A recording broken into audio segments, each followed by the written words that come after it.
You can do a 10 break 5 and halfway holds, and be sort of other ways of, maybe you could say, upping the effort level towards the end of the set. And I also think I'd say for those so motivated, that's because some people just want to feel like they worked out harder. And also, if you're interested in raising the weight, you could push the set to where your form breaks for the sake of that extra rep or that extra weight. But the form breaks, and this is not just a artistic judgment, the form breaks are when you strain the joints or the surrounding muscles, whatever.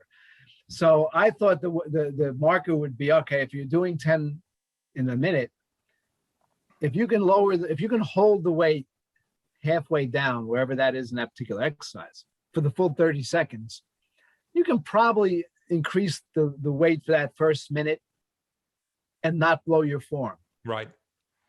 But I think everybody who tried to do 12 and add 5%, at some point you can tort out the 12th repetition, add the 5%, and now within a rep or two, your form has turned to crap on the higher weight.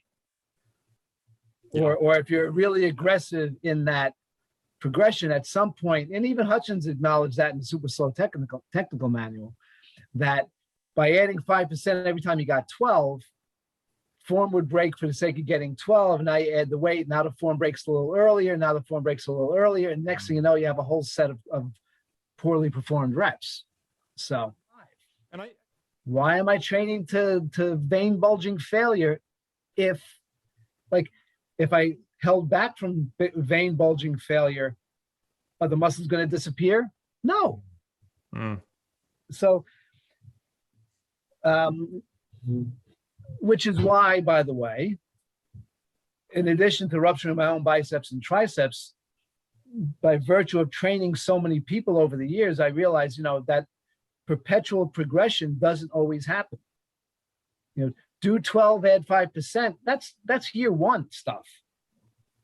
It doesn't take too long before that additional increment throws the whole form off, and now you got to back up again. So that's why I've gone, aside from my own personal interest, that's why I went more in this direction, because that, trying to belabor that year one stuff for 50 years of working out just doesn't work. When Darden and Jones were writing this stuff in the late 70s, I don't think they thought the same individuals were going to be trying to do it 50 years later. And the point, the point of the eccentric is it's defense. So in other words, if you can't hold the joint in place in a movement, or if you can't hold the joint in place, you can still lower it under control. You can still let the muscle out under control. It's a defense. It's not really a it takes less energy to release a cross bridge than it takes to create one. So you appear stronger. Yep.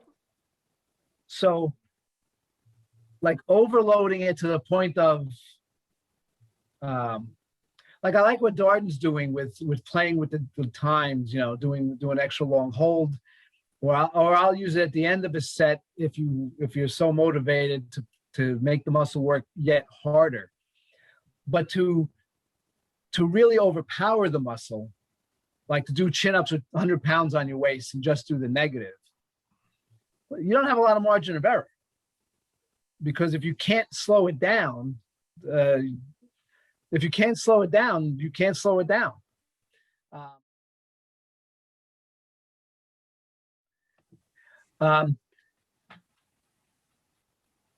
Short story, outside my realm of interest, because I think if you have the right genetics, that one set's going to give you most of what you're going to get. You can always find out by doing multiple and see what happens. And I also understand if people feel they have to warm up for that one set, especially if their joints are a little iffy. But if somebody's physically active elsewhere, once a week of formal weight training is fine. Mm. By the same token, so is taking that whole body workout and doing it over 3 workouts a week, if that fits your schedule. Yeah. So if you do 4 exercises Monday, 4 on Wednesday, 4 on Friday, instead of 12 on Monday, I really, truly don't think it makes that much of a difference. Yeah. Except in an argument. But in practical terms, I really don't think it makes that much of a difference.